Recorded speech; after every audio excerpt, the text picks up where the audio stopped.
The holidays are coming. Find a gift for someone special with jewelry from Blue Nile. Right now, Blue Nile is offering special Black Friday and Cyber Monday deals. Save up to 50% on the season's most stunning trends. Blue Nile offers an endless selection of bold gold styles, gemstone jewelry, and classic diamond pieces. And now, for a limited time, get 36 months special financing on minimum purchases of $1,000. Restrictions apply. See BlueNile.com for details. That's BlueNile.com.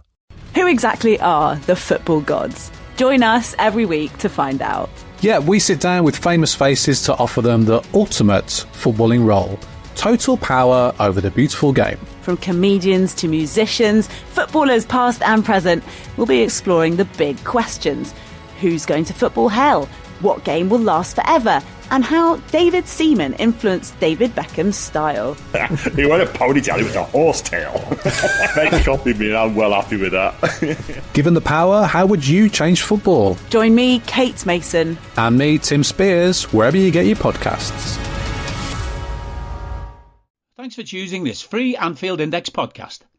If you'd prefer to listen to this or any of our other shows without adverts, then now's the time to check out Anfield Index Pro.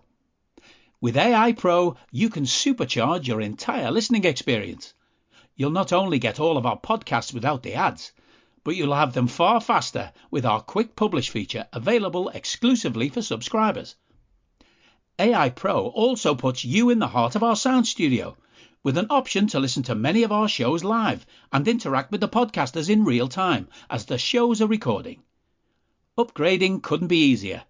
AI Pro is available on all popular podcast platforms, and we have our own apps for Apple and Android. Just head on over to AnfieldIndexPro.com and get started today. Hello and welcome to your post-match Raw on Anfield Index Pro, podcasting to you from my field here in beautiful, freezing cold rural Ireland. I'm Trev Downey, and joining me to give their immediate reactions to Liverpool 4, Fulham 3 in the Premier League from Anfield are Dave Hendrick and Hari Sethi. Dave, that was just the stupidest game of football I've ever seen. Yeah, you're playing at home to Fulham. You think, right, they don't score many goals. This should be a straightforward, controlled, balanced, even performance from Liverpool. And it was none of those things at all. That is one of the dumbest games of football that we've played under Jurgen. It's one of the dumbest games I've had the, I don't want to say pleasure, because that would be the wrong word, of watching. And yet we won the game. Like, we won a game in which our midfield was utter shite and our midfield scored 4 goals. We won a game in which our defence was all over the place. We won a game in which our strikers could have been out there playing against nobody until tomorrow and probably still wouldn't have scored. And yet we've won the game. And we've won it in the most unlikely way possible, where Jurgen makes changes. They're the wrong changes. We end up gifting them another goal, having gifted them 2 earlier ones. We're behind. There's 5 minutes in stoppage time left or whatever. And Jurgen brings on a defensive midfielder who's limited on the ball. And all of Twitter goes into absolute meltdown. And then a couple of minutes later, said limited defensive midfielder arrives on the edge of the box and passes the ball into the top corner. And such is the insanity of such a goal that their heads completely go. And within 60 seconds, we've gone from 3-2 down to 4-3 ahead with our 4th unbelievably great goal of the game. And you're not going to see games like that where we score 4 incredible goals and miss the easy ones and still somehow only come out 4-3 winners. But the win is the win, and that's all that really matters. And, look, credit to Fulham. They had a proper go at it. They made substitutions to go and win the game, which I thought was admirable. They're very well drilled. They're well set up. They're well managed. And they came and had a proper go, and they gave us all we could handle today.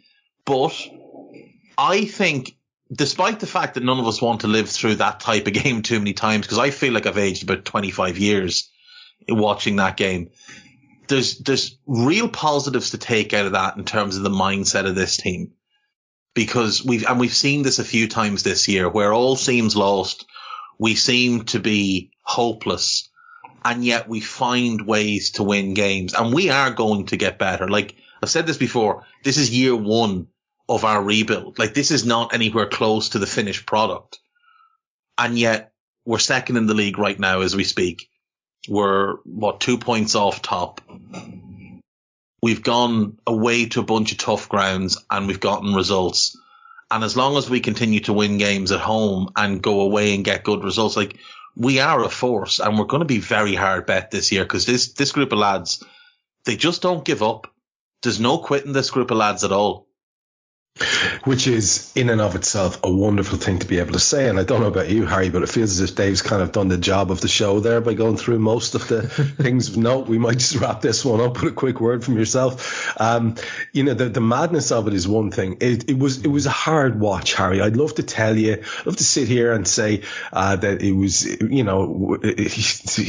was an enjoyable game of football or whatever. I found it very, very much the opposite, except for the two magical moments towards the end. Obviously, I enjoyed our first two crackers from Trent and Dom.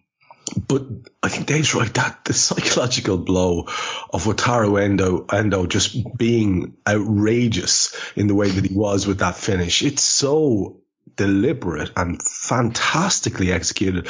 I think it did steal their soul from them, and it is lovely to see Trent doing midfield things from midfield. I don't know if you noticed, Harry, but he fucking could not wait to drift to the left. The minute he got put into midfield, he just started a little jog off to the left-hand side of the field. What's it like over here, I wonder? And signs on it, that's kind of the zone he's in when he puts the goal away. A very, very, very difficult watch in so many ways, Harry, but I suppose there are positives to take, as Dave says.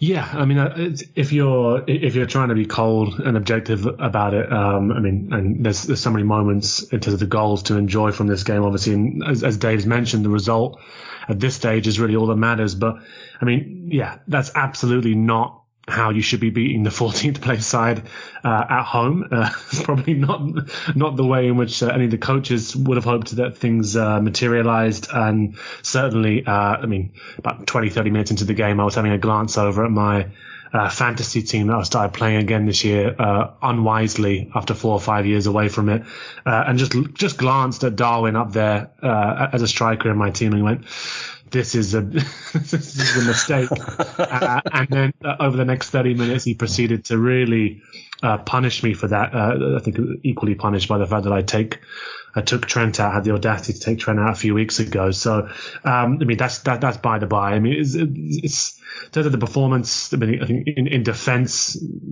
big issues. I think in midfield, big issues. In attack, weirdly blunt in sort of like key moments. But I think, as Dave's already mentioned, I mean, you are rarely going to see a game where there are so many spectacular goals in terms of the quality of the strikes involved, sort of the clutch moments from players. I think it's really encouraging to see that sort of spirit amongst the side as Dave mentioned. I mean, I think this is something that we have seen in the past. Games like this where things appear to be going against you, another side comes to Anfield with a really coherent plan and approach, and they don't get rattled by you. We've seen sides sort of just, yes, it's not going to be our day. And let's face it, if Darwin was another guy, another kind of mentality, maybe he would be amongst that crowd, because some of the chances he missed today, a striker with a weaker mentality is really letting that affect him for the rest of the game. But he does find a way to come back into it, despite sort of having I'd say a pretty poor performance in moments. So yeah, delighted with the win. Really big moment for Endo, I feel, as well. I mean, great for us, obviously. But yeah, hopefully that does him wonders, coming off the bench. I'm sure there's going to be plenty of Dragon Ball Z gifts dropped by Kanate and a whole bunch of the team this week, because I think they're having a lot of fun with Wataru. So yeah, I mean, he arrives like Goku late to it, and fantastic finish. And Trent, I mean, I think at this stage, we've spoken in previous pods about how this halfway house situation where you can see 20 seconds into the game he's drifting into midfield. He doesn't want to play as a right back, and he's got he's built for these big moments, it seems. So, I mean, I'm coming to the conclusion that just buy a right back, buy a defensive midfielder, and just be done with it. Let this guy operate in that area of the field where he's allowed to be part of these big moments. And maybe that's his future. I mean, because certainly the past few games, he's led us to believe that. There's no way we won't discuss more on that specific topic you've just introduced here. And Dave, it's brilliant to have the young whippersnapper Hari Sethi in along with us for Dragon Ball Z references. I love all that. Oh, absolutely. Dragon Ball Z, but a bit of fantasy Premier League and stuff like that. That's these millennials that Trev, that's the type of stuff that they appealing to our younger audience. There'll be some avocado references later on in the pod as well. Exactly. There'll be no avocado references in this podcast, I can tell you. The first person that brings up vegan food now will get both barrels. What I want you all to do right now is have a look at the picture that I've put into the Twitter, into the chat there that we have going, because that Ian Wright coat is exactly what I need in my fucking freezing ass house at the moment. It is a miracle of modern science. Wait till you see it. It looks like it's been inflated. Yes. It's been inflated by about seven different bicycle pumps. Did you ever see the episode of Seinfeld where George gets the new coat? Yes. And it's enormous, and he goes into the off license and wrecks the place. That is basically what that is the bouncing castle. It's I'm sorry, Ian Wright has dressed himself in bouncing castle. It's amazing. I will make it known to everybody on Twitter later on in case you're wondering what I'm talking about. It's a tribute to Wenger for anybody who can't see it who's listening, obviously. Imagine the Wenger coat, but inflated. Yeah. So 26 shots we have today to their 9, 12 of those on target, and the dominance will be interesting to talk about as in whether it existed or not in reality, because we were so open, Dave, and you wouldn't have thought by the lineup that started that would be the case. Now, there are a couple of narratives that have raised their ugly head over the course of this game around two of our starters. The first man, of course, that I'm going to mention is Caoimhín Kelleher, because there will be people who say that he should have saved the first two. And Darwin Nunez, the ongoing narrative about him stuffing up good chances, is going to go on. It's a shame that those two things will continue. We could really do without them because they're at the two most important ends of the park. Yeah. But we have it's a side that starts today with Trent in his hybrid role, Tsimikas the far side, Van Dijk and Matip, Ibu Konate not starting.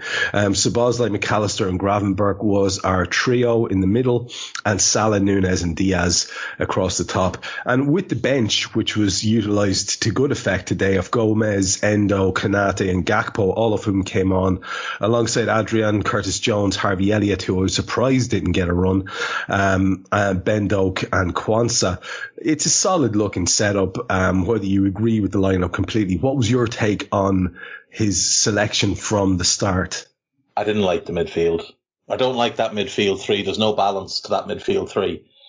I think we need Curtis Jones in there. I think both Dominic and Gravenberch play better when the other 8 is Curtis Jones, because they both want the ball all the time and they're both very attack-minded players. And Gravenberch, frankly, is an abomination defensively, so it leaves us quite light down that side when he's there and it's not Curtis. And it leaves a lot of pressure on McAllister. And I thought he suffered today because he was having to play in midfield by himself for a long time. And it's not just the individual players, it's also the tactical setup.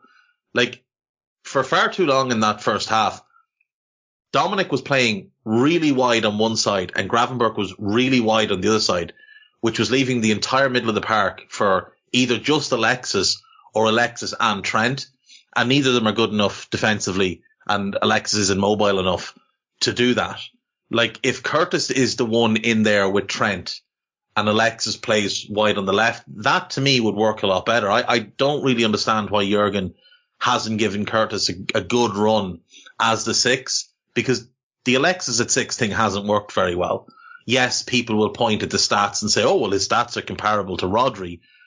But counting stats don't tell the story of a defensive midfielder. Like, go and look at the counting stats for Sergio Busquets, who's the best defensive midfielder that the game has seen in the last 20 years. And you'd never think he influenced a single game. Rodri is the same way. Rodri's stats don't tell the influence he has defensively. They don't, like, there's no stat for blocking off passing lanes. There's no stat for protecting your defense. There's no stat for leading a runner away from an area of danger and somebody else making a tackle in a wide area. Those things don't show up statistically. Those are things that Alexis Mac Allister doesn't do. And that's what will always separate him from an actual defensive midfielder in there.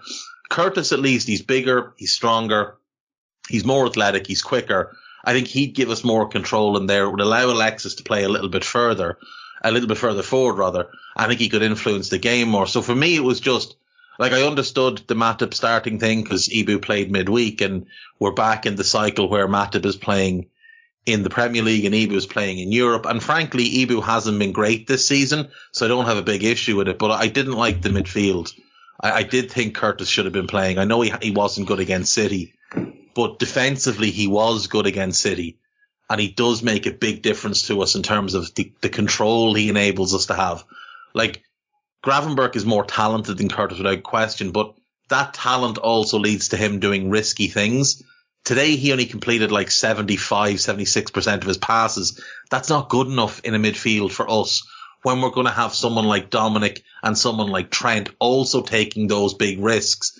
We need control. Alexis gives us some. Curtis is the one that gives us more.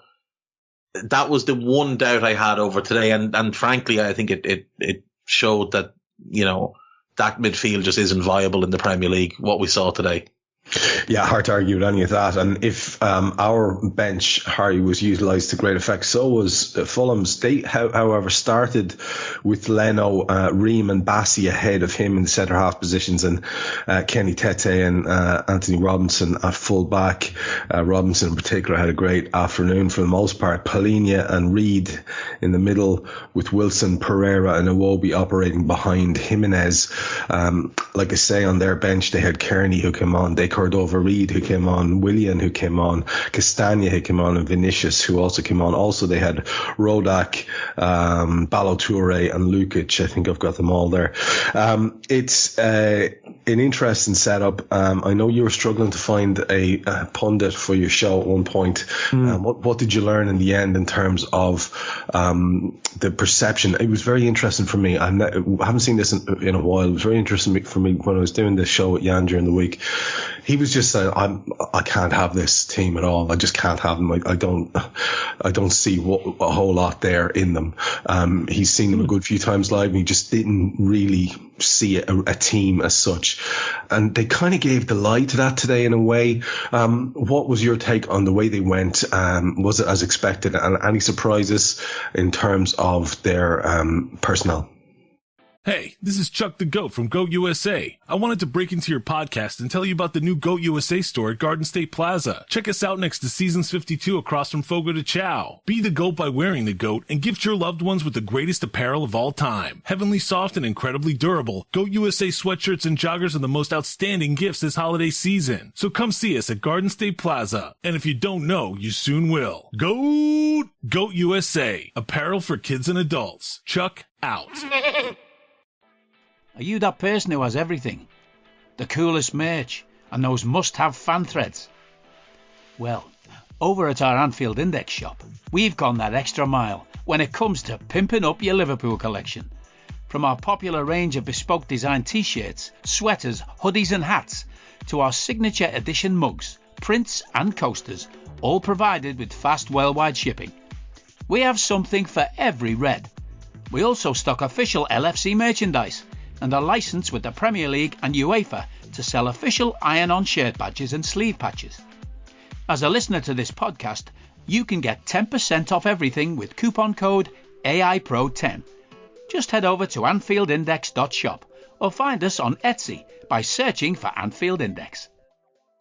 Yeah, I ended up speaking with Sarah from Fulham Lilies, which is sort of a women's supporters group for Fulham. It was a really interesting chat actually about some of the work she's doing with with others in the group around sort of fan initiatives for the club. But she was talking about Silva, and I mean, obviously, the elephant in the room for Fulham is that they lost their talisman in terms of Mitrovic in the window unexpectedly. The way in which the Saudi Pro League obviously materialised as a real threat, and he obviously went on strike, actually left in probably less than ideal circumstances. I think she mentioned she was very disappointed about that. Lots of Fulham fans were, in terms of the manner of the exit. João Palhinha ends up staying, of course, in the end, doesn't quite make that Bayern move. We've all seen the video of him sort of trudging back in the airport after the move collapsed, or didn't get done in time, rather.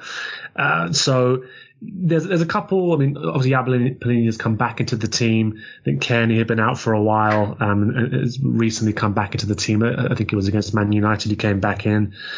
So the team today, and any sort of surprises with it, I think Castagna has been quite good for them so far this season. So I was surprised that he was on the bench. Willian scored 2 in the last game, of course, so maybe you could have thought he may have started. Obviously, though, he is a bit further on in his career now, so maybe that was in the forefront of Silva's mind as well.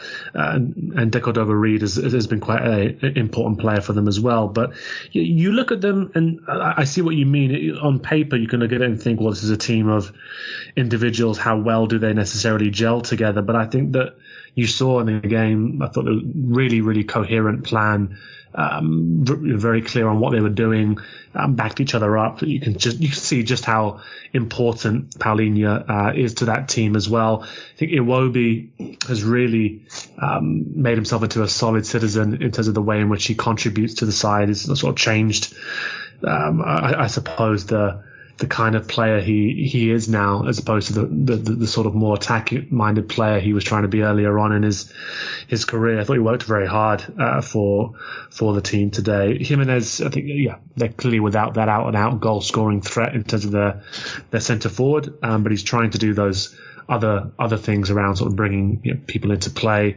holding it up where he can. But it's a side that I think is solid enough. I don't imagine you'll see them in a relegation scrap. I think they'll be comfortably sort of 10th, 11th, 12th maybe in the league. But I think there is an expectation amongst the fans that the money needs to be spent in January if they are going to kick on, be even stronger. I think that Mitrovic replacement, or just trying to get some more goals in there, and also guard against the departure of Palhinha if he was to move in January as well. So I think that this is, despite not maybe looking like it, I think this is a much more solid Fulham outfit than we've seen in previous seasons. Last season, obviously, they did very well. Dave, let's get stuck into the match details, because I just don't want to spend any time on that, lads. Refereeing the game today, I don't know whether it was offensive or inoffensive performance, but we'll just go with that last one and say he's fine until we have to talk about it. But in that first half, apparently there were 2 chances in the first 3 minutes while I was searching for a stream that actually worked. Ours fell to Luis Diaz. You can maybe fill us in on whether or not the other one was worth a damn. Just before we move on, do you remember what that was in the very opening goings in the first 3 minutes or so? Apparently Fulham had an attempt. Is that correct? I don't. No, I didn't. Too much has happened. Too much has happened. I barely remember Diaz's chance. We did start well, but you could tell it was going to be an open game from right early on. You could tell this feels like a bit of an end-to-end type of game, because we couldn't really get any sort of foothold. But without question, we started off quite well, and Lucho probably should score, but he's not alone in that throughout this game. No, he's not. And the interplay by us in the opening goings was very good. The ball retention was excellent. And there's a chance in 8 minutes where the ball is in the net from Mo Salah.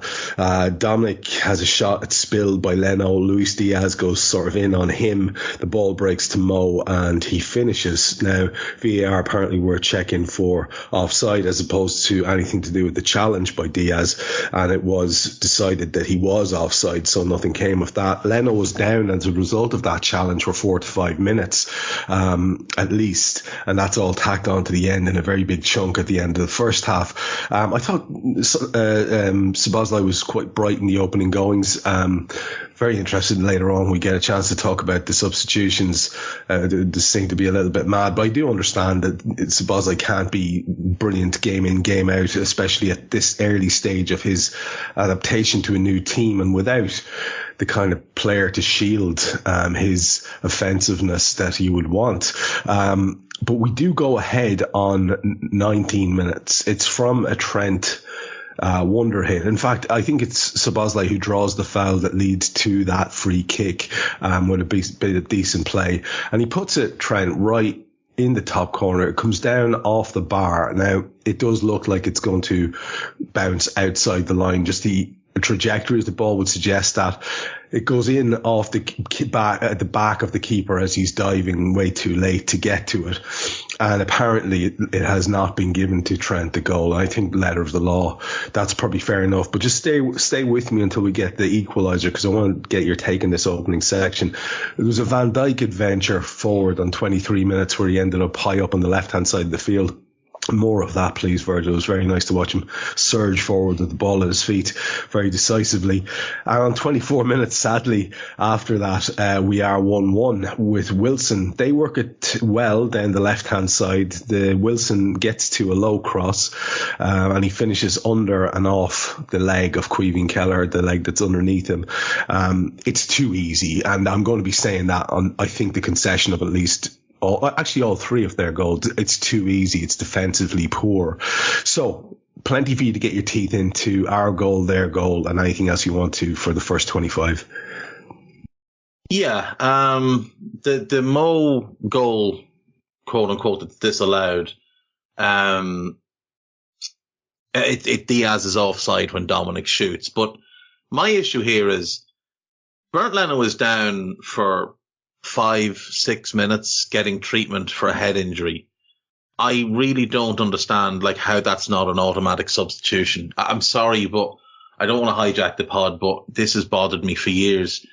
We don't take head injuries seriously enough in football. And I always go back to watching Hugo Lloris playing for Spurs at Goodison Park and coming out for a ball and catching his head off Romelu Lukaku's knee and getting knocked clean unconscious. Not woozy, not dazed. He was out cold, and they allowed him to carry on. And I remember afterwards, myself and Gags did a podcast with Chris Nowitzki, who's a former WWE wrestler who retired because of a concussion and has gone on to be one of the leading voices in concussion research and stuff. And we see more and more in other sports, such as the NFL, where now there's serious concussion protocol. And I know in recent years they have introduced concussion protocol into the Premier League, but they're not doing nearly enough. I don't know who made the decision that Bernd Leno could carry on there, but whoever it was, they shouldn't have been making that decision. There should be independent doctors at these games who aren't employed by either of the clubs, have no vested interest in either of the clubs, and assess any and all head injuries. And a substitution made for a head injury should not count against your 5. So had Leno had to go off and be replaced by their backup goalkeeper, they should still have been allowed to keep their full complement, even if it's only a thing where he goes off for 10 to 15 minutes to be properly assessed. He should have to leave the field. If it's a head injury that requires him to be down for that long and there was clearly a cut and he was looking like Terry Butcher then afterwards, he should have to be properly assessed and not by an on-field physio, and he shouldn't have a say in it himself. Somebody else needs to be in that position to take him off the pitch for, if it's 10 minutes or 15 minutes or whatever, do proper checks on him. And as a club, we've been through this. We lost a Champions League final because our goalkeeper got kneed in the head or elbowed in the head early on and ended up gifting 2 really poor goals to Real Madrid. I just can't understand how we're still allowing this to happen, where he's injured to the extent where it takes quite a long time for the game to restart, and he's just allowed carry on. I know he wants to, but you have to put the players' health first, and the players won't do that. Anyway, on to what took place afterwards. It annoys me that the goal won't be given to Trent. It does. Like, I know the letter of the law is the letter of the law, but at the same time, that's an unbelievable strike. Bernd Leno doesn't do anything purposely to cause that to go in. It hits him off the bar. I'd like to see those specific ones given as goals, as opposed to given his own goals. On their goal, so Joel gives the ball away, and loads of people have decided that the goal is therefore Joel's fault. But when Joel gives the ball away, there's no danger. Like, he doesn't give the ball away and the player takes like 2 touches and shoots and scores. There's quite a bit of build-up before they get the goal. Joel gets dragged out into the wide area in a 2v1 situation with Iwobi and Robinson. And he did fairly well. Now, he could have done more to maybe block the cross, but he allowed a cross into an area that shouldn't have been an area of danger, because we had numbers. Trent is defending that front zone, and he can see Harry Wilson make that run, and he just allows him to run right by him, and makes no effort to make a challenge. That to me is absolutely shocking defending. And Caoimhín should do a little bit better, in my view. From there, that angle, that pace of ball, I think Caoimhín needs to do better. He didn't cover himself in glory. And like, I know it is frustrating seeing how much criticism he's getting, and it's not helping the situation because it's going to knock his confidence.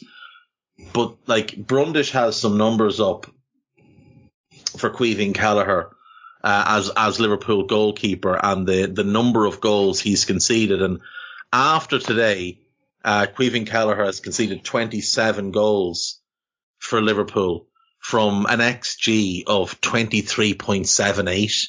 Jesus. That's really, really poor.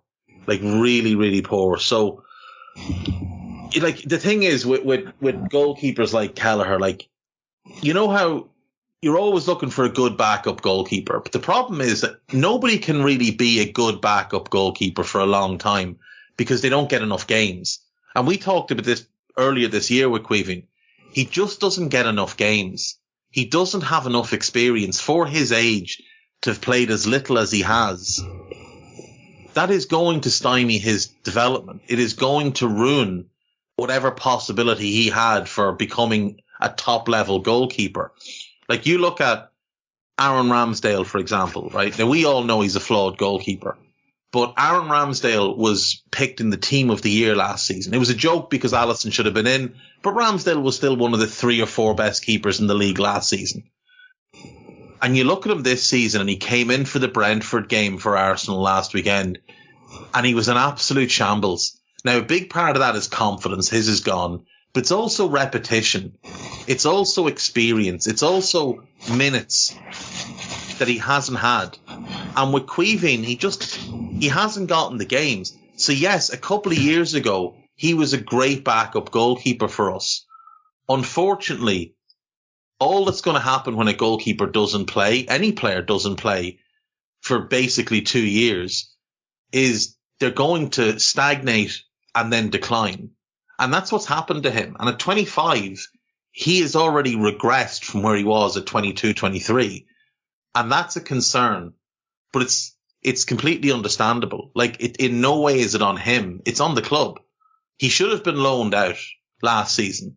If he wasn't going to get, after where he was after 21, 22, the highs he had in that season, he should have been loaned out last season to go and get 35 to 40 games. Because even if he had some really bad games and that, it wouldn't have affected us, but it would have done him the world of good. We saw Gavin Basunu last year, Trev, just to stay on Irish goalkeepers, have a really rough season playing for Southampton in the Premier League. But you know what all those mistakes and all those minutes have done for him? He has been incredible this year for Southampton. He has been absolutely magnificent for them over the last 12 to 15 games because he's gotten mistakes out of his system. He's learned from those mistakes. He's gotten minutes. He now understands scenarios and situations a lot better. Kelleher doesn't have that. And at times you watch us play and you watch balls come into our box, You see Caoimhín make a movement in one direction, you think, why have you done that? Like, why are you in that position? And it's because he doesn't have the experience or the know-how of where he should be, because he doesn't have the game experience. Yeah, it's so unfortunate on so many levels. And the main level, and the only one we really care about, Harry, is the fact that it impacts matches that we need to win. And in another parallel universe, that is an easy win, the one that was predicted by the likes of Jan and several other people, a multi-goal win. As it is, that much vaunted record of winning by 2 goals has gone out the window because in no small way, we have a keeper lacking in confidence. And I'm going to take you through the rest of this first half. There's a lot here, so do bear with me. But obviously the 2 things we're going to really focus on are the goals primarily. After that equaliser by Wilson, they did have a go at trying to overload on that side of the pitch, where we have Dom and Trent, and obviously from the centre half point of view, that's where Joel is mostly as well. Joel himself has a header over the top from a Tsimikas free kick on 28 minutes, and on 31 there's an opportunity, but Mo's layoff was poor. Our final ball wasn't great on quite a few occasions. Wilson got in on 31 minutes as well. His poor touch made that less dangerous than it should have been. A deflected effort then nearly catches Caoimhín Kelleher on 32 minutes. That led to a corner and nothing came from it. And on 33, Trent had a left-footed dig deflected over the top from the corner. There was a bit of pinball, and Virgil has an effort that's blocked. And then sort of from nowhere on 38 minutes, we go 2-1 up, and it is McAllister. The ball broke to him following a Luis Diaz attack down the left, and the ball kind of dropped into McAllister's path. It's one of those ones that you do dream about in terms of the arc of the ball. He strikes across it with the outside of his foot on the half volley, and it just blams it in this beautiful arcing effort over the keeper and into the top corner where it drops. It's just picture postcard. And I thought in this period, in the first half, Darwin just looked a little bit off it. He was sort of barging around trying to get the stuff, always just a bit off, his touch a bit strong or a bit weak, or the pass not quite getting there, or his run not quite getting there. They added 9 minutes because of the injury that Dave spoke about at length to their keeper, and Polinia has an effort deflected off Mo, who's tracking back very well. That leads to a corner for them. We saw some great cover at right back by Tsimikas, moving and sweeping across in that area because it was vacant again, because there's a lot of space down that side for them. But they do go 47 minutes, they do go 2-2. And again, it's kind of from that side. It's a corner from that side. The corner is flicked on by Jimenez and poked home by Tete under Caoimhín Kelleher again. Now, it did go to VAR, and it was given, it seemed to be honest, kind of a overly long analysis. I don't know what took so long about it. It didn't seem that tight to me. But again, Harry, kind of clown cars defending, it just not good enough to not be there first on 2 separate occasions. Whatever about the flick on, well, make sure you get to the next thing. And then the third thing, of course, your last line defense. We are used to the human wall that is Ali, so I guess it's there's quite a lot to analyze there. They thought they could basically have a go at us at that point, and they had us kind of on the rack for these next few minutes after their equaliser. They get a corner in 50. Ream actually had the ball in the net after a Polinia attempt was kind of pawed away by Kelleher in sort of indecisive enough fashion. VAR ruled that out for offside correctly, and in 54, a decent move ended with a Leno save from Mo Salah after he had a great 1-2 at Darwin, and then Darwin himself has an effort of 55. Obviously then the 2 goals, the one we scored, the wonder goal we scored, the hideously upsetting goal that we concede. But anything else you want to pick at? Yeah, there's a lot there. I mean, I think it's just a case of you're watching the game, and I think wonderful strikes to sort of see the goals from McAllister, Trent's as well, of course. In terms of the McAllister goal, yeah, beautiful. It's exactly what you would dream of in terms of the ball falling for him. You've seen what Stevie hit them like that in the past. So again, another big moment for another player who's new to sort of life at Anfield. So again, you hope that instills more confidence in him. Another goal that you imagine we've cried out for our midfielders to have actually goal scoring threat over many seasons, and then now all of them do appear to have much more attacking ability, much more technical ability than we've been used to. So really great to see that. But these moments of individual brilliance, you didn't get the impression that there was our tactical system or the approach to the game that we were taking was the reason why we were edging ourselves ahead. It was these moments of brilliance rather than anything systemic that seemed to be working. Far too loose, I felt, in midfield, and it probably comes back down to that conversation of balance that we talked about, where three technically capable, talented midfielders, no defensive specialists in there, somebody doing a job, and two eights that really want to have the license to go forward to create. You can clearly see the ability in both of them, certainly in their ability to carry the ball, really helpful for us, winning free kicks and gliding past players at times. But there's a lack of balance in there, and it did feel as though Fulham were able to sort of grow into the game and were aware of the fact that they could get at us. You mentioned the second goal. I have to admit, I was amongst the folks being sort of a bit more critical of Kelleher on those. Again, you're comparing him to arguably the best goalkeeper in the world, certainly in those 1v1 situations, and I think it's just something we perhaps got a little bit complacent about. This is a flawed Liverpool team at the moment. It's great to see where we are in the table. It is missing pieces to be a true, I think, strong title contender sort of squad. We're missing that balance, and so we're conceding more chances than we would like to, and we're having to rely upon the brilliance of Alisson, and have done quite a few times this season. I think we've done it enough actually that you do tend to actually just take it for granted and perhaps forget how many of those sort of half chances we concede at times because he makes them look like nothing, right? So again, it's not great defending. There's no real sense that people are really have pride in their work there. It's all a bit reactive, which is not great to see. And you just want him to be a bit more decisive in his goalkeeping. I felt it sent the wrong message, and it did worry me, I have to say, Trev, because it's the start of a congested month of fixtures. Teams are going to look at that. Teams are going to target him now, and he's going to have to just work his way through it.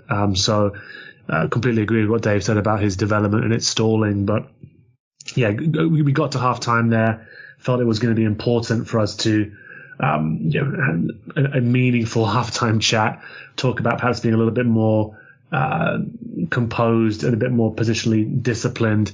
I wouldn't have been surprised to see Jones come on at half time. So the fact that he didn't, I think, was a bit surprising. Yeah, a lot of strange substitute moments and surprising moments. Some great, some hard to understand. Some worked out better than any of us would have hoped for. Some not so much. The second half, Dave, begins, and by the way, if there's anything you want to dip into there from the first half, second half of the first half, feel free to in a sec. But I'm just going to take you up as far as our substitutions on 63, seeing as that is something of significance.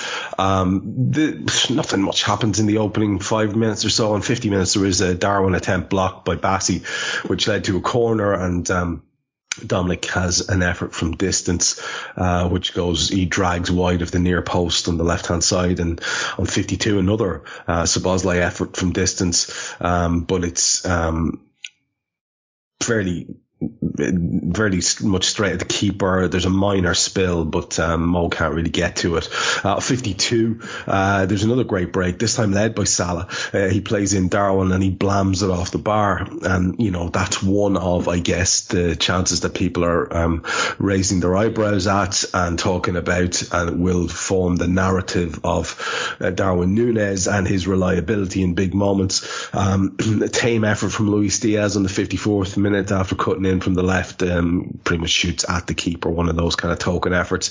Pereira was allowed to carry the ball for about half the park, and just because he doesn't know what to do, he ends up kind of panicking and skying his effort in 58 minutes. There is a chance in 60 where Dominic plays a ball into Mo Salah. His header down into Darwin's path is pretty perfect, and somehow Nunez, and this will cement the narrative, fails to make any kind of contact whatsoever, and it looks bad, and he's on his arse. It just doesn't look good. They bring on Kearney and Willian, who go on to have an impact for Wilson and Pereira, and we see some great defensive work by McAllister just before he goes off on 63 minutes, where Cody and Joe Gomez come on for himself and Szoboszlai. Now, I know you want to talk about the subs, but anything else you want to pick out from that opening part of the half, please do. Sponsored by Gilead. Last night was fun, but honestly, we should have used protection. I learned about an HIV prevention option called PrEP, or pre-exposure prophylaxis, and it means routinely taking prescription medicine before you're exposed to HIV to help reduce your chances of getting it. PrEP is about 99% effective when taken as prescribed. It just doesn't protect against other STIs, so we'll need to remember to use condoms and other healthy sex practices. You should look into it. Visit findoutaboutprep.com. You can also talk to your healthcare provider to learn more about PrEP and all your HIV prevention options. Hello, I'm here to annoy you. I'm here to annoy you into listening to more of me and more of others on EPL Index. We don't just have the Anfield Index stuff. We've got EPL Index as well, which covers the entirety of the Premier League. And we have 3 podcasts and a whole bunch of really good writing on EPLindex.com. The podcasts are my own Two-Footed podcast, which is every day at 4 p.m, Monday through Friday, covering the whole league. We have A Tad Predictable, hosted by Tadiwa. You know Tadiwa, he does Anfield Index. He presents A Tad Predictable before every Premier League match week. And then Kevin De Vries and his crew on the EPL Roundtable, they're every week after the Premier League match week. So make sure you listen to everything we're doing on EPL Index and follow us there on Twitter at EPL Index. Thank you. Bye-bye. Just to go back to their goal, their second goal, it's just horrendous defending from a set piece, which is just so unlike us. We're normally so dialed in on set pieces, but that's just appalling. And Caoimhín should do, I don't know what he's trying to do there. I really don't know what he's trying to do there. Like, make yourself as big as possible, and he makes himself about as small as it's possible to be. There's 3 failures. There's the failure to stop the flick on. The free man, on the flick on. The failure to do anything with Tete. Like, I don't know what Alexis is doing. And I have a feeling as well that when they were reviewing that, if it wasn't a goal, I think it was going to be a penalty. Because I think Joel Matip handled the initial flick on that dropped. I think it hits his arm, and I think it would have been given as a penalty. Right. Because when they were looking at it, like, there's the voluntary and involuntary touch of a defender. And I think they were looking at it like, is that an involuntary touch off of Joel, which would have then rendered Tete offside, but it would have been a penalty. I think they've just given the goal for that reason. But it's really poor all over from us in that goal. Like, and it's just such a shame because the Alexis goal is absolutely unbelievable. Like, that is an incredible strike. Without taking a touch to compose himself or settle the ball or anything, he just lets it run across himself from the Anthony Robinson header. And it is unbelievable. The technique, the dip, the venom in the shot is incredible. The second half, like you said, it was a bit of a slow start. But again, we started the better. Like, they seemed to take a little bit of time to warm up coming back out. And you thought, we're going to get a goal here and then we're going to start to control this game, and then Jurgen will make some subs and we'll just see the game out. And like, then there was just those moments, like you mentioned Pereira, like he what's he run 40 yards with the ball? Yeah. And nobody, like, not even that he has to fend off or beat a player or two. Nobody goes near him. He's just allowed to carry the ball while our midfielders are jogging back behind him, having a look at him. That is shocking that we've allowed that to happen. Thankfully, it leads to nothing. I don't understand the subs. I genuinely don't. Like, I don't know how you could look at our midfield and think, I'm going to take 2 of them off, but the one I'm going to leave on is Gravenberch. Yeah, he's by far the worst of the 3 of them. Worth dwelling for a minute on his performance today, because I know, you weren't as high in the signing as a lot of people, and, always point out the fact that he is a talented individual. Oh, he's immensely gifted. Like, he's probably the most talented of the midfielders that we signed. That's not the issue. Spectacularly ineffective today, you'd have to say. And obviously, Szoboszlai didn't have a good afternoon for him at all. But it's a weird one, isn't it? It was a weird call. Dominic can influence the game without being great on the ball, because Dominic makes powerful runs. Dominic contributes defensively. Dominic makes off-ball runs to draw fullbacks with him so Mo gets space to operate. Gravenberch doesn't do any of that. He just kind of loafs about the place when he doesn't have the ball, or stands and waits for the ball. Like, we saw him taking up bizarre positions high on the left and just standing there waiting for the ball, a ball that was never going to come to him. And, like, I don't know if he's doing that by choice. I don't know if that's a tactical thing that he's been told to do, but it doesn't work. It doesn't help anybody and just takes him out of the game. And like I said earlier, like, because of how he plays, there's a lot of risk in the actions that he has in a game.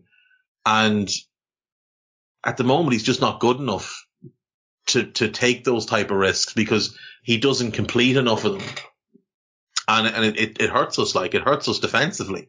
Like, you see, there was one moment where it might have been the Pereira thing. It might have been the Pereira run. Like, Gravenberch is probably 5 inches taller than Pereira, bigger, stronger, quicker athlete. And yet he's very slowly jogging back in the general direction of Pereira, but with no real intention to get back and make a challenge. And, like, you want him to just be more aggressive, be more forceful, be more impactful. He just doesn't impact games. That's what it comes down to. He doesn't impact games. He can do it when he's in the Dominic role and he's got more freedom, but we need him to be more conscientious when we don't have the ball. And at the moment, he isn't. But like I say, the talent is outrageous. Like, the talent is stupid. It's a stupid level of ability that the kid has, but he needs to harness it properly. And that's what the coaches are there for. That's what Jurgen's there for. He's been signed for 5 years, not for 5 months. So he's got plenty of time on his side, and he's still really young. Like, he's 21 years of age. So, I'm not saying that. My biggest issue was we signed him instead of signing what we needed. We needed a defensive midfielder. And for the 45 million we spent on him and Endo, we could have gotten a good defensive midfielder. And that was my issue at the time, and it remains my issue. It's not so much him. I think the chances of him becoming the player he's got the potential to be are fairly low. But my issue was we didn't sign the player we needed. We signed him instead, and it was kind of like a luxury signing. He's the guy you sign when everything else is in place, because you can afford to take a bit of a gamble and you can afford to bet on the talent and hope that you can mold it into something. We needed him to come in and be impactful straight away, and he just isn't at the moment. And he wasn't making any kind of positive impact on the game today. The other two boys weren't playing particularly well either, but Alexis had scored and was doing some decent things. Dominic was having an impact, and I just thought, well, why are we taking them off? Like, I understand wanting to change the midfield, but those changes just didn't make sense. And then obviously we bring on Joe, and you think, okay, so what's the shape here? And all of a sudden it's the Galaxy brained 3-box-3 with a double pivot of Joe Gomez and Trent, neither of whom have the discipline or the discipline in Trent's mind, or in Trent's case, the experience in Joe's case, to actually play as a double pivot together. You get away with Joe and Alexis we have before. You get away with Trent and Alexis we have before. You're not going to get away with Trent and Joe, and we didn't. And we lost all control of the game once we made that change. And then Cody came on, and up until his input for the Trent winner, he had no impact on the game at all, because he's not a midfielder. Like, again, we talked about this at the very start of the season against Chelsea. He's not a midfielder. We're shoehorning him into a role that doesn't suit him, because we've decided that the only way we can win this is to just chuck on attack-minded players, which is obviously one approach, but it didn't really work for us. Harry, this chunk of the match that you get to talk about is pretty painful next, because in a literal painful moment, Joel Matip goes down on 66 minutes. He jars his knee in a challenge with Willian, seems to get it kind of caught as he's falling and jars it awkwardly. We've seen quotes being put into our chat here by guys saying that there's no scan yet, says Klopp, but that will not be a short one, which is just smashing altogether. But this next chunk of the game, which Dave describes as us losing a bit of control over the match, is obviously changed immediately by bringing in Ibu Kanate for Joel in 67 minutes. Luis Diaz does find himself underneath a deflected Mo Salah cross on 69, obviously therefore cannot head it down, instead heads it over the bar. Gravenberch has a long ranger on 70 minutes, but it's a real token kind of effort straight at Leno. And they bring on some subs, Castagna and De Cordova-Reid for Tete and Iwobi. Stay tuned for one of those guys. 77 minutes, Robinson had Caoimhín Kelleher at full stretch with his effort when he overlaps and takes a return ball from Willian, bombing down from the left-hand side. And it was looking a little bit ominous, and sure enough, on 79 minutes, they do go ahead. And I had a sinking feeling at that point. It was a very hard game to win at that point with the amount of time running out. It was Willian who played it into Kearney. His dinked cross was met at the back post by De Cordova-Reid. Again, absolutely absurd defending in terms of the standard of it. Way too easy of a concession. And we're going to end, you and I, with the introduction of Endo for Gravenberch on 82 minutes. So a painful chunk of the game for us, like I say, Harry. Talk to us a little bit about that and your thoughts around it. Yeah, the pain sponge segment of the pod. It was a patch in the game that I think highlighted what we've talked about in terms of the lack of coherence. And I thought Fulham, it was very obvious what they'd come to Anfield to do. And I thought that you could see as a team they all understood their roles, how they would dovetail with one another. There weren't too many sort of round shapes and square pegs around holes, whatever. It seemed pretty clear what they were attempting to do. With us, I felt that we lacked that clarity throughout the game, and even more so once the subs come on, it just becomes even more shapeless, and if you will, or just players playing in positions where they're not. I don't know how many games they would have played in their life in those positions, or certainly under Klopp, or players who are, as Dave mentioned with Gakpo, not a midfielder, but being played in those positions over players that you would think would be the more obvious options if you want to control the game a little bit more, maybe build pressure. The likes of Jones. Yes, I know he had a tough game recently, but that's what you expect from a player who's not played in about a month. You would have thought that would have been the more sensible option, but given the fact that Szoboszlai had been taken off, and also you'd see McAllister go off as well, it was pretty clear. Okay, we're going to try to turn this into accept that it's going to be an open game. We've got more quality than you do, and we'll take our chances, and you won't. And it wasn't really the game where our strikers had necessarily suggested that was going to be the kind of game that we'd see. They were missing the chances that they had, or putting in pretty tame efforts. I felt Diaz as well. You want to give him allowances given what he's been through, but we are going to start to need to see more decisive action from Diaz when it comes to shots in the box, I think, and just his involvement in and around the box. I'd like to see a bit more decisiveness from him, just as we'd like to see it from Darwin. Those two chances you mentioned will naturally be highlighted. If he scores both of those, it becomes a much more sensible or more comfortable game for us. In that patch, I felt we lost control a little bit. It wasn't clear how we were trying to build up an attack.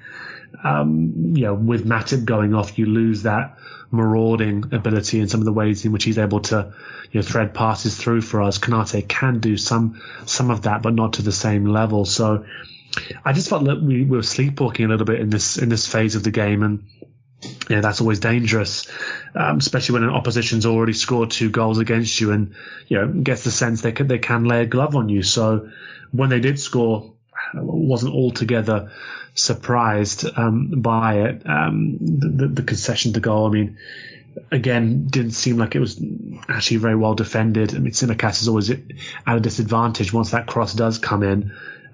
Kelleher, be difficult to necessarily criticise him for that one, I think, on my memory anyway. But yeah, same as you, Trev. At that point, you're looking at the game, you're looking at the pattern of it, and thinking, can we really pull out more moments of individual brilliance to get us back into this game? Because that's what we were relying on, and it felt like maybe we used up our sort of allocation of those moments. But yeah, as you mentioned, with the arrival of Wataru Endo, clearly we had a few more in the tank.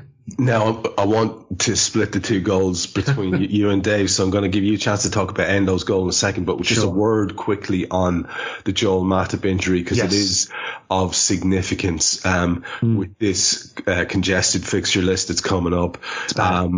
It's bad, right? It's not like, obviously, I know we have Quansah, don't get me wrong, and the kid has done really well for us, and we have Joe Gomez floating around there as well. There are obviously ways around this, but we could really do without picking up injuries to major players and then piling up. When you've got Alisson and now Joel, that's exactly a worry. Yeah, I think that's the key thing to me. I mean, I think what you saw today was this: we were missing that assurance that Alisson gives us, and when you're missing that goalkeeper, then you want to protect the one that you have, and you need to a bit of consistency, a bit of stability in there. So to lose Matip, who's actually had he's had a strong partnership with Van Dijk this season. I think he's been the better centre back in terms of his comparison with Konate, based on what we've seen.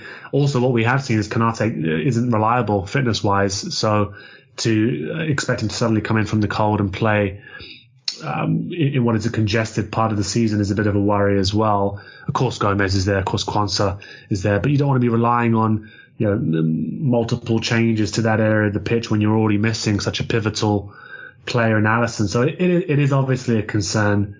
And I think what I would like to see is, if we're going to have to make a change there, which we're going to have to, then I'd like to see more compromise in midfield, I think, around the likes of Jones coming in, Gravenberch sitting out a couple of games, or maybe I was rotating with Szoboszlai, whatever we can do there. But we can't play this 3, I think, again, in games against Premier League opposition.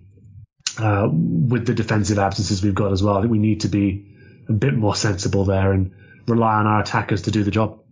Hey, this is Chuck the Goat from Goat USA. I wanted to break into your podcast and tell you about the new Goat USA store at Garden State Plaza. Check us out next to Seasons 52 across from Fogo de Chao. Be the goat by wearing the goat and gift your loved ones with the greatest apparel of all time. Heavenly soft and incredibly durable, Goat USA sweatshirts and joggers are the most outstanding gifts this holiday season. So come see us at Garden State Plaza. And if you don't know, you soon will. Goat USA. Apparel for kids and adults. Chuck out.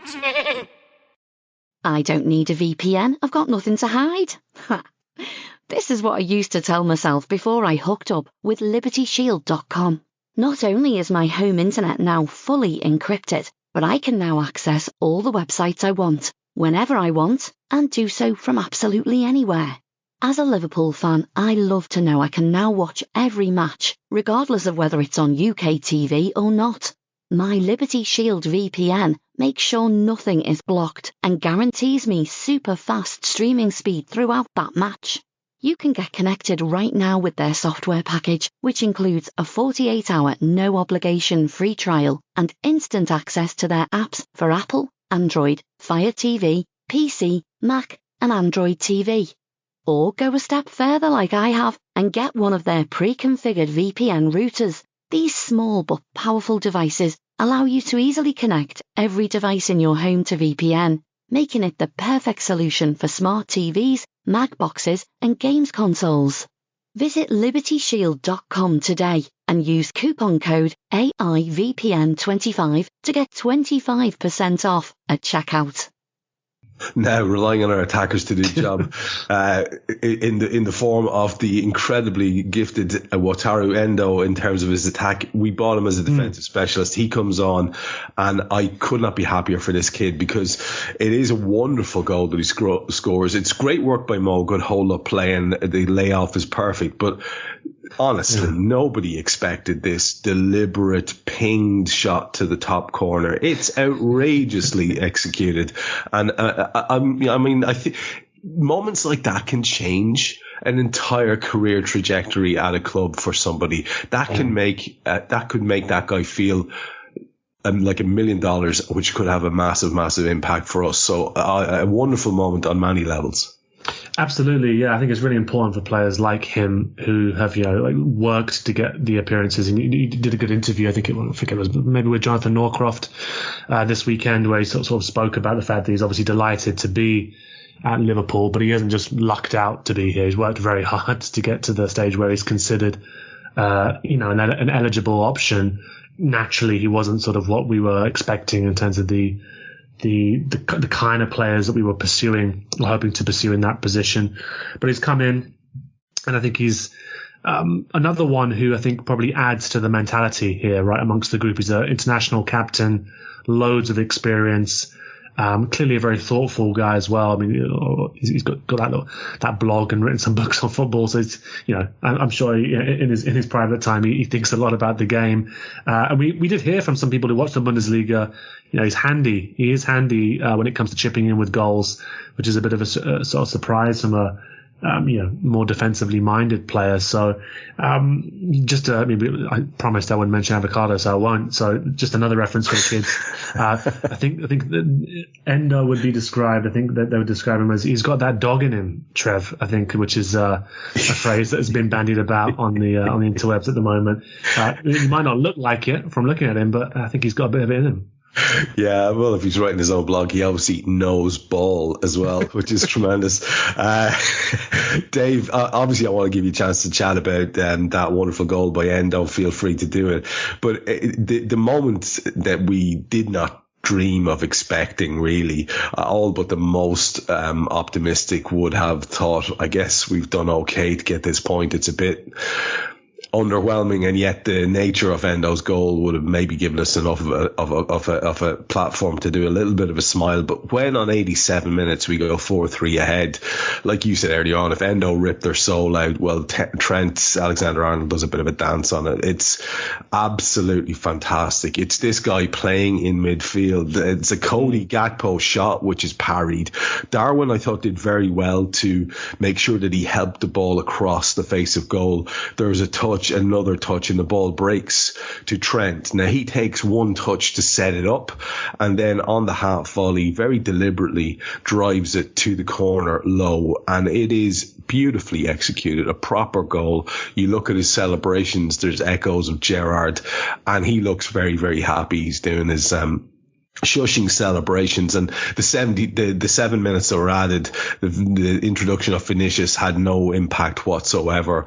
We did at that point actually do what we should have done before and have a little bit of discipline about the way that we approached those last few minutes, looking in a very cynical way to close the game out. That was heartening, I guess. And so the whole thing ends. We all have stupid smiles on our face because it is, like I think we've both said, one of the daftest games you'll ever see. So the Trent goal, the Endo goal, anything else you want to pick out from the second half before we get wrap-up thoughts from Harry and finish with yourself? So, yeah, like you guys said, when their third goal went in, you just thought, oh, well, that's that then, because what an absolute mess of a goal to concede. Multiple opportunities to get rid of it, and we just don't clear our lines. We don't do the right things. We don't pick up the right runners, and obviously Costas, who I thought had a good game today, just gets badly beaten at the back post. But I'm actually just looking at this Endo goal now on a little loop, and it's a decent ball clipped forward. Darwin does really well. It's Ibu's ball, I think. Is it Ibu's ball or is it Trent's ball? It's clipped forward. Darwin heads it down. it comes to Mo, and it comes to him, unfortunately, on his right foot. And Cody makes a brilliant little run. And their entire defence kind of shifts like a half step across because they're expecting Mo to play it to Cody because that's the easy pass. And Mo turns back with his back to goal and he lays it off. And I remember as he laid it off thinking, that's ideal. And then it's Endo who appears and you just think, oh no, that's not ideal. And it's an unbelievable hit. Like, he has passed that ball into the back of the net from 19 yards out, and it's arrowed into the top corner. You really do just have to take a moment and feel sorry for Bernd Leno, because at that point, he has had 3 goal of the season contenders beat him at that point in the game. Like, nothing simple has gone in. He's done everything he could have done. He saved the ones he could have saved. And he's been beaten by 3 absolute worldies. But then the Trent goal, Cody does brilliantly. Cody hadn't had a great impact on the game, bar that run, which he didn't touch the ball on. But he picks the ball up and he makes a really purposeful drive. And there's players moving and the defence is shifting in front of him. And he just decides to take a crack at it. And it's a really well struck shot. And Leno makes a decent save and he gets strong fist to it and he puts it into an area where his defence should be able to cope with it. But Darwin just doesn't give it up. And he hooks it across really well. Now, it would have been a fairly simple defensive header at the back post, if not for the fact that Costas comes herring in and challenges for it. He's never going to get to it, but the fact that he makes the challenge for it panics the defender into a fairly stupid defensive header. Whereas if Costas doesn't come across, the defender probably has time to bring that ball down, turn and get rid of it. But he has to make a bit of a panicked header. It drops to Trent. It's a really good touch because it gives him space. And the commentator on the Australian coverage said, oh, it's almost too much of like a heavy touch, but it wasn't. It was a touch to give himself space to take a stride into the ball. And I think Leno expects him to go to the opposite corner. But because he goes near corner, the keeper's not expecting it. The ball just arrows in. It's a brilliant strike. Like, it's the 4th brilliant goal that we scored in that game. And the celebration is pure Gerrard. But there's a brilliant video going around that someone took from the COP of all of the players coming across and sliding behind. Sliding. Yeah, and it's great. It's very, very cool. Like, and it's such a huge moment and could prove to be a very pivotal moment in this season. Now, as things stand, City are beating Spurs 2-1, so they will go back ahead of us. But Arsenal won yesterday. That put the pressure on us and City. Villa have dropped points today, so they're now 2 points behind us. Newcastle won last night, so obviously they're in the mix, and Spurs, despite their current poor run, they are also in this mix. We need to continue to pick up points, and games like Fulham at home are games where we have to get a result.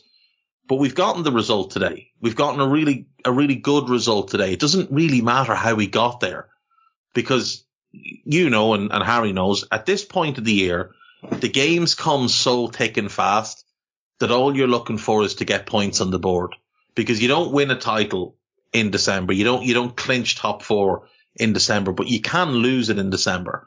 And when you've got a bunch of teams in the mix, as there is right now, you can't really afford any slip-ups, because these are all good teams. Villa are a good team. Toon are a good team. Spurs are a good team. Arsenal are a good team, and we know what City are capable of. So you've got 6 teams there competing for 4 positions. We've got an upper hand right now, so we need to keep that.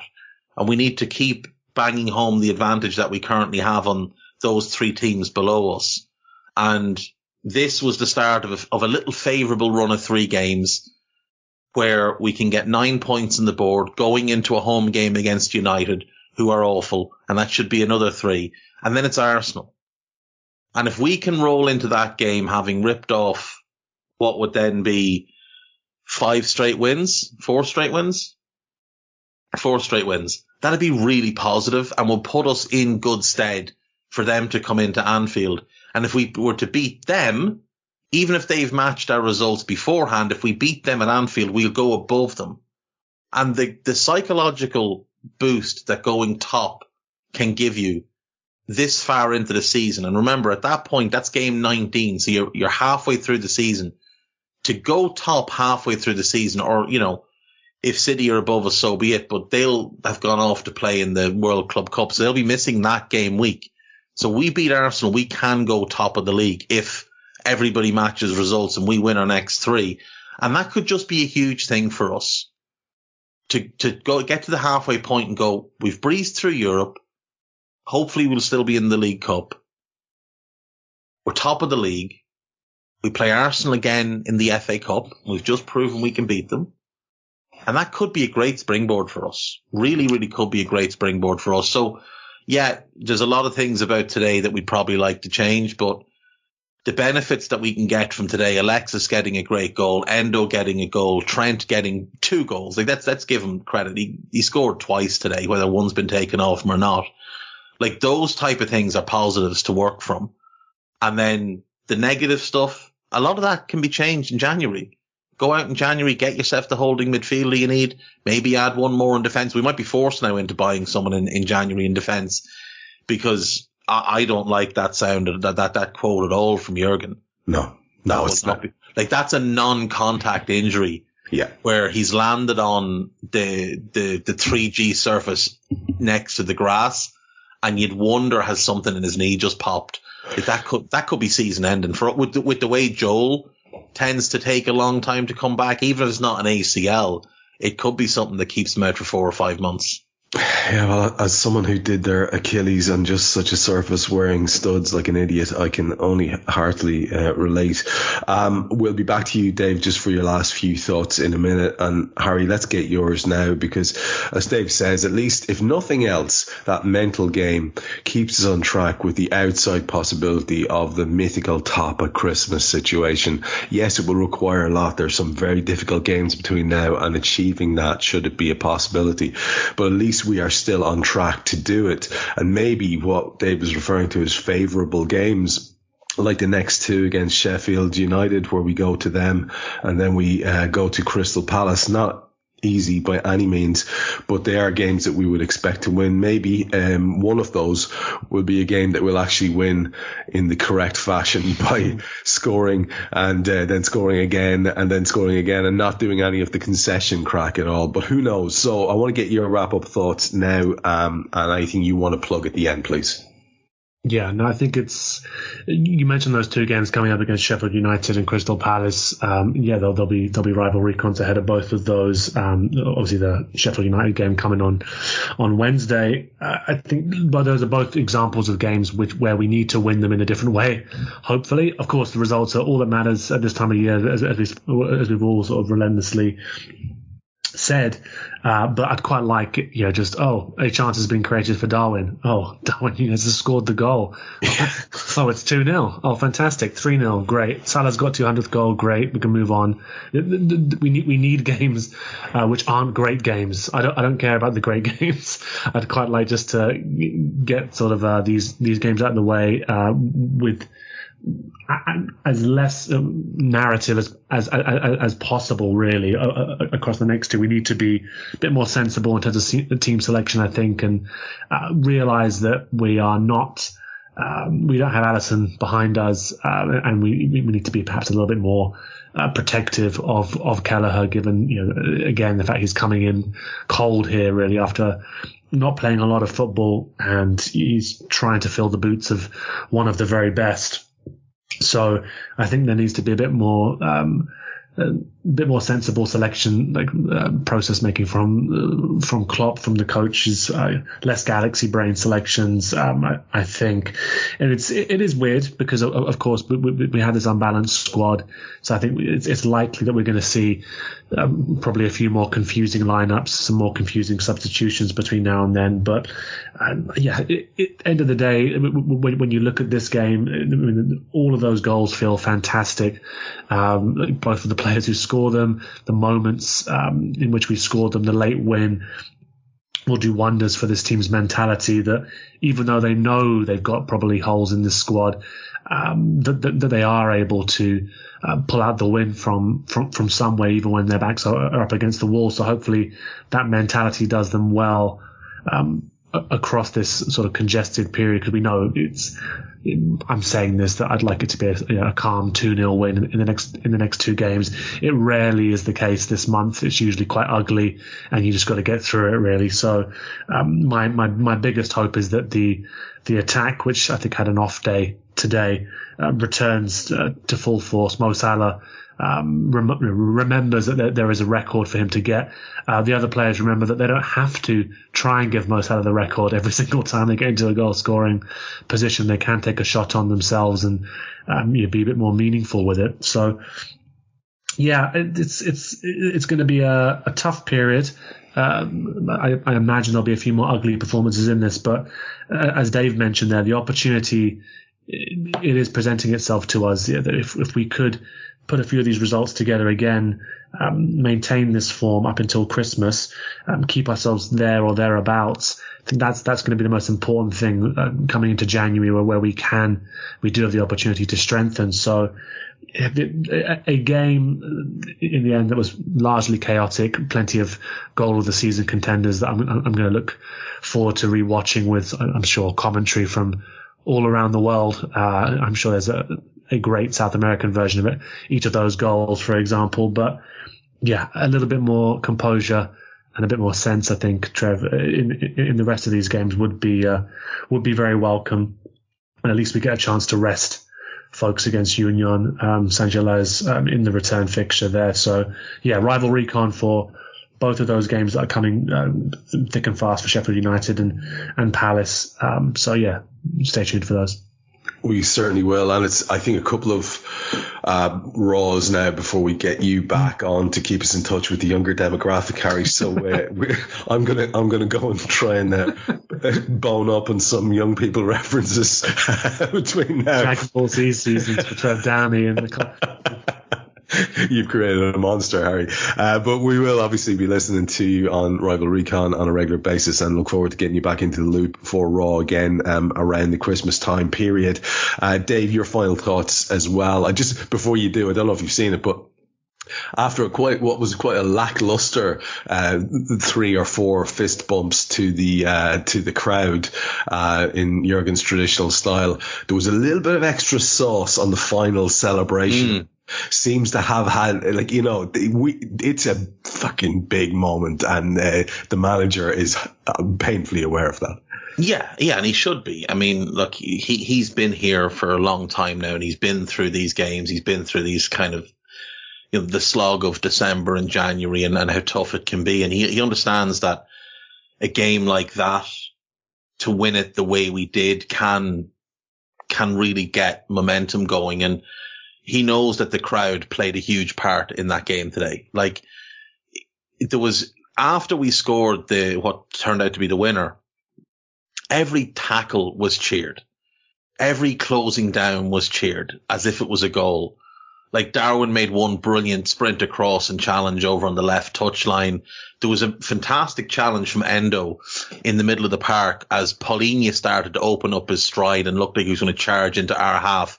Endo just cut him off and left him lying on the ground in a heap. Ibu made a couple of big tackles, and the crowd really got into those things. And that's the type of thing Jurgen wants. Jurgen wants the crowd cheering on those type of actions because it inspires players to do them.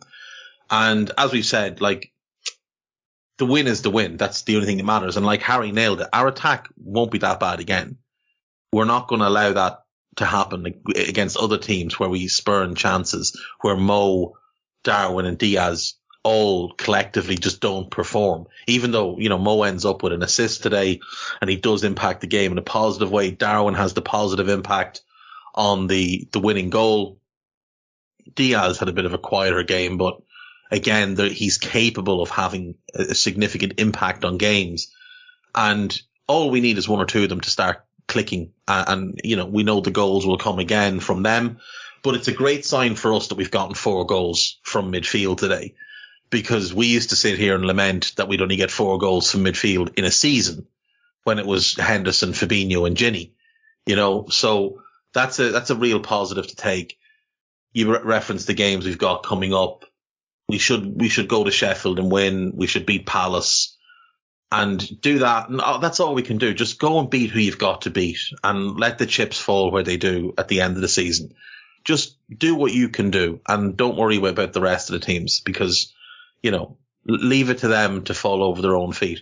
My favorite part of today is just the sheer rage of Arsenal fans and United fans who were absolutely delighted that we were losing 3-2 at home to Fulham and then absolutely devastated that all of a sudden we were winning 4-3 at home to Fulham.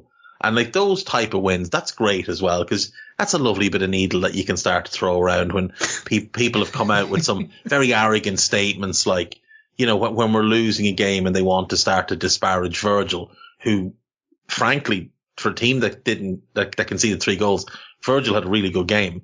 Costas had a really good game. The issue was the other side of the defence, not their side. Costas, like I said, should have done better on their third goal, but they have a pop at him, they have a pop at Szoboszlai, they have a pop at Salah. Liverpool are losing, and it's all Darwin Nunez's fault, or it's this fault, it's that, and all of a sudden we end up winning the game. And you do get to turn around and remind Arsenal fans that, well, you guys drew 2-2 at home with Fulham, so you might want to get back in your little boxes there. So yeah, look, we have to be happy with the result, and many more of them to come, hopefully. Not necessarily as heart attack inducing as that game was itself, but many more wins to come. This team are only getting started, as I said earlier. It's year one. This is year one of the rebuild. This is 2016-17 again.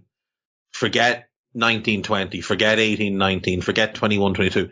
This is 16-17 again. And we all really enjoyed that season.